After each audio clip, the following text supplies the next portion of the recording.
Assalamualaikum warahmatullahi wabarakatuh. Perkenalkan, nama saya Syekh Imam Said Al-Zulkarnain dari kelompok 5. Kali ini bersama teman-teman saya akan presentasikan hasil dari diskusi kami, yaitu model prototype. Anggota kelompok kami beranggotakan, next slide please, Satyadi Aziz, Muhammad Nur Ramdhani, Siti Narfisa Nurhani Hamka, Putri Ramadhani, Syawal Saputra, Zulkifli Ardiansyah, dan Siti Humaira Pratiwi. Next slide.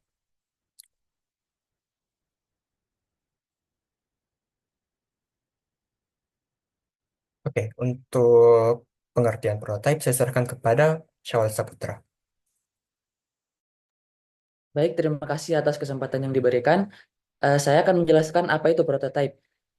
Menurut Roni Setiawan, prototype adalah sebuah metode dalam pengembangan produk dengan cara membuat rancangan, sampel, atau model dengan tujuan pengujian konsep atau proses kerja dari produk. Perbedaan antara prototype dan versi akhir ini terletak pada uji coba, di mana prototype ini digunakan untuk menguji konsep dan fitur awal dengan kemungkinan adanya kekurangan.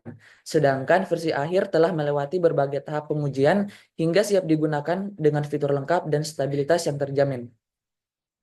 Baik, untuk materi selanjutnya saya serahkan ke teman saya.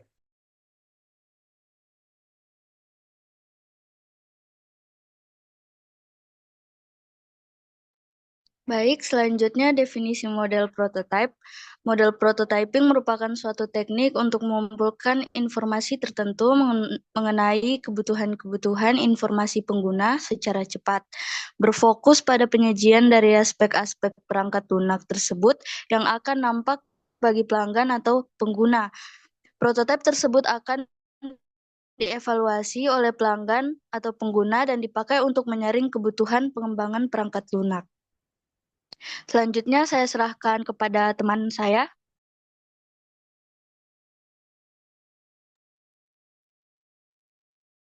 Baik, selanjutnya yaitu jenis-jenis prototype.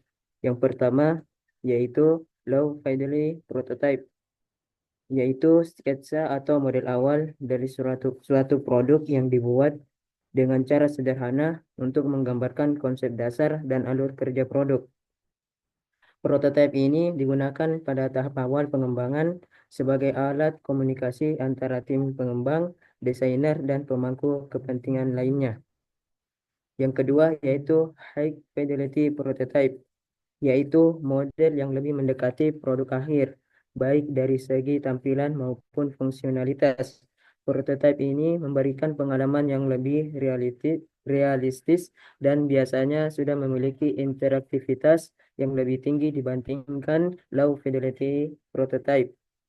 Kemudian yang ketiga yaitu functional prototype, yaitu model yang sudah bisa beroperasi untuk menguji fitur utama dari produk.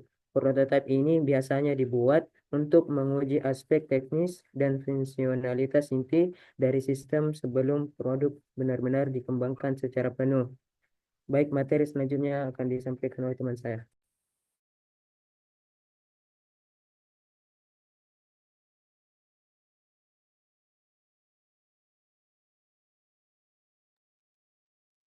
Baik, materi selanjutnya yaitu tahapan prototipe. Yang pertama, identifikasi tujuan dan sasaran prototipe.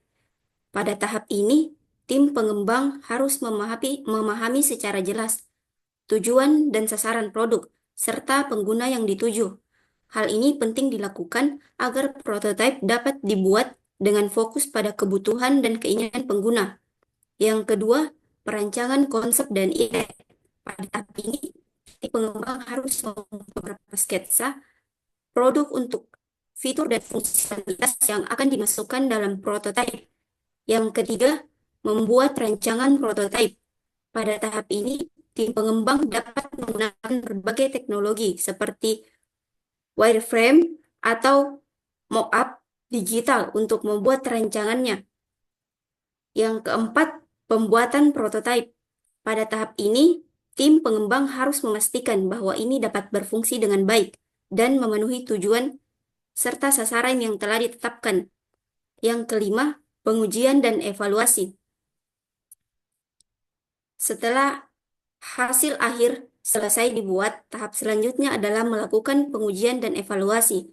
Pengujian ini dilakukan untuk memastikan bahwa ini dapat bekerja dengan baik, juga memenuhi kebutuhan pengguna. Yang terakhir, perbaikan dan pengembangan lanjutan. Setelah sudah masuk tahap di mana ini telah dievaluasi dan diuji, tahap selanjutnya adalah memperbaiki dan mengembangkan. Tim pengembang harus memperbaiki kelemahan di mana, kemudian memperbaiki fitur serta fungsionalitas di mana masih kurang. Materi selanjutnya saya serahkan kepada teman saya.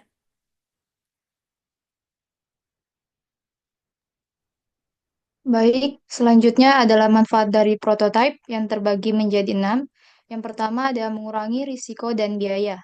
Jadi, prototipe membantu mengurangi risiko dan biaya dalam pengembangan suatu produk.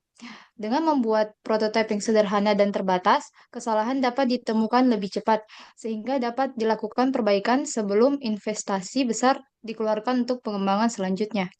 Yang kedua ada menguji konsep dan ide baru. Prototipe memungkinkan untuk menguji konsep atau ide baru dalam bentuk yang lebih konkret. Sebelum mengembangkan produk final, prototipe memberikan gambaran nyata tentang bagaimana ide tersebut dapat berfungsi. Pengguna dan pengembang dapat memberi masukan berdasarkan interaksi langsung dengan prototipe yang membantu menilai apakah ide tersebut benar-benar memenuhi kebutuhan atau harapan yang diinginkan. Yang ketiga, meningkatkan kualitas dan fungsional. Fitur dan fungsi dapat diuji lebih awal untuk melihat apakah semuanya berjalan sesuai rencana. Pengujian berulang pada prototipe memungkinkan perbaikan dan peningkatan kualitas, serta memastikan bahwa setiap bagian dari produk akhir bekerja dengan baik. Yang keempat, meningkatkan kolaborasi. Prototipe berfungsi sebagai alat komunikasi yang efektif antara pengembang, desainer, dan pengguna. Semua pihak yang terlibat dapat melihat dan berinteraksi langsung dengan model produk, memungkinkan mereka untuk membagi umpan balik dan ide yang dapat meningkatkan desain akhir. Yang kelima, memudahkan presentasi dan penjualan selanjutnya.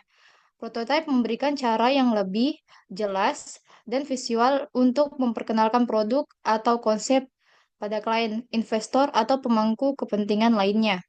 Dan yang terakhir, mengurangi waktu pengembangan. Penggunaan prototipe dapat mempercepat waktu pengembangan dengan mengidentifikasi potensi masalah lebih cepat. Dengan menguji konsep dan desain secara langsung, tim pengembang dapat mengetahui lebih awal tentang fitur yang perlu disempurnakan atau diubah. Baik, materi selanjutnya akan saya serahkan kepada teman saya. Baik, materi kali ini adalah kelebihan dan kekurangan model prototype. Yang pertama kelebihannya yaitu pelanggan berpartisipasi aktif dalam pengembangan sistem. Lalu yang kedua, penentuan kebutuhan lebih mudah diwujudkan. Yang ketiga, mempersingkat waktu pengembangan produk perangkat lunak. Yang keempat, lebih menghemat waktu dalam pengembangan sistem. Yang kelima, penerapan menjadi lebih mudah karena pelanggan mengetahui apa yang diharapkannya. Lalu kekurangannya. Yang pertama, proses analisis dan perancangan terlalu singkat. Lalu yang kedua, biasanya kurang fleksibel dalam menghadapi perubahan. Yang ketiga, kualitas dan pemeliharaan jangka panjang kurang diperhatikan. Yang keempat, potensi peningkatan biaya jika pelanggan terus meminta revisi, biaya pengembangan bisa membengkak. Baik, materi selanjutnya akan disampaikan oleh rekan saya.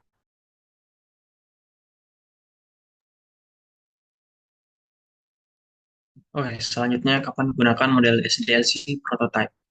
Model prototype cocok digunakan dalam kondisi berikut. Pertama, ketika kebutuhan pengguna belum jelas atau belum lengkap. Dalam beberapa proyek, pengguna tidak bisa menjelaskan dengan detail seperti apa sistem yang mereka butuhkan. Dengan model prototype, pengembang bisa membuat versi awal perangkat lunak dan meminta umpan balik dari pengguna untuk menyempurnakan sistem. Yang kedua, jika sistem membutuhkan banyak interaksi dengan pengguna, aplikasi yang berfokus pada pengalaman pengguna atau UI UX perlu diuji sejak awal untuk memastikan kemudahan penggunaan.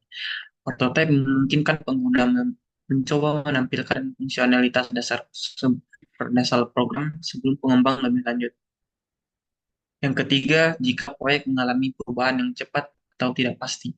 Dalam proyek yang berkembang seiring waktu, pengguna sering mengubah spesifikasi atau menambahkan fitur terbaru.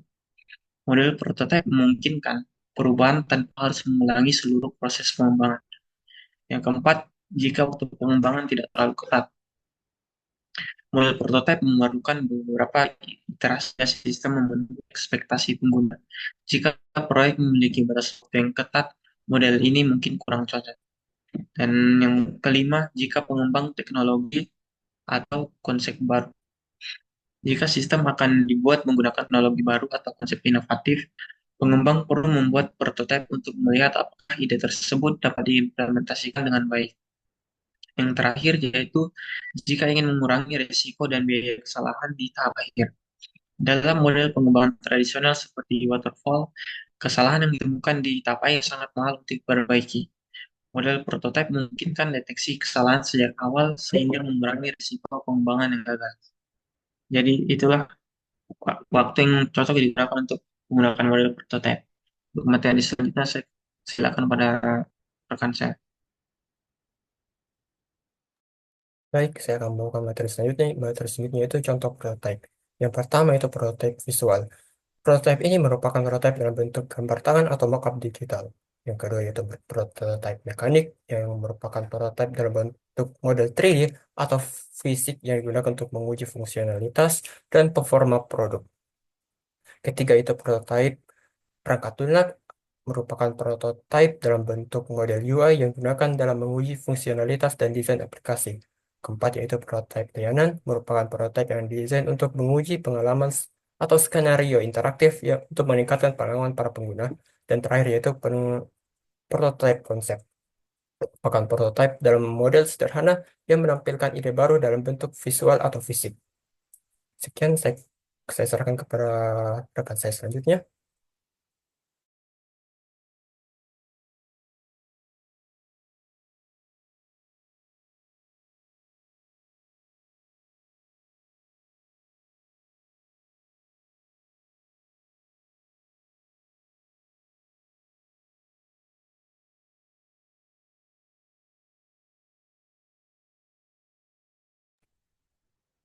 Ke next slide sih.